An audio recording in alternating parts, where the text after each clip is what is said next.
Bonsoir,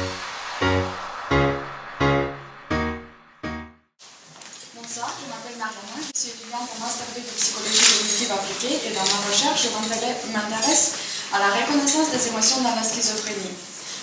Donc, c'est-à-dire, je veux savoir comment les patients souffrant de schizophrénie traitent et comprennent une émotion qui est présentée par un visage. Donc, vous me demandez pourquoi je parle et je m'intéresse plus à la schizophrénie qu'à une autre pathologie. C'est parce que la schizophrénie est entourée par beaucoup de clichés, comme par exemple le fait que la schizophrénie est un dédoublement de personnalité, comme montré dans le film de Fight Club ou Mr. Brooks, ce qui n'est pas du tout le cas. La schizophrénie, en fait, est une pathologie qui présente une très grande diversité de symptômes.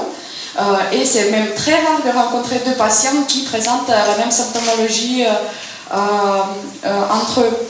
Donc, c'est très important de comprendre les différences entre ces patients et de comprendre que chaque patient est un individu particulier.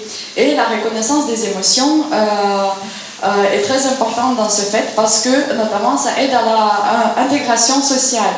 Ce qui est un des problèmes rapportés par presque tous les patients qui souffrent de schizophrénie.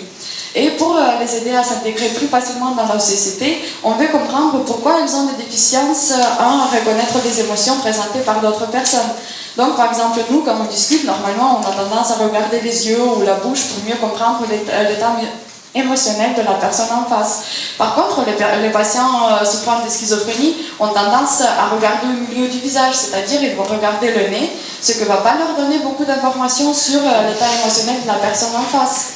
Donc, moi, ce que je fais dans ma recherche, j'étudie comment le cerveau il est activé durant des tâches où je présente des émotions pour les patients. Donc, j'ai plusieurs types de photos que je présente. J'ai des photos où il y a des émotions, des différentes émotions qui sont présentées à l'écran. Après, j'ai des croquis de ces photos. Donc, du coup, c'est différent parce que le visage, il est plus pareil comme on le voit dans la vie de tous les jours. Et aussi, je présente des croquis qui sont déconfigurés pour vous aider à visualiser ça. Essayez de vous imaginer un tableau de Picasso.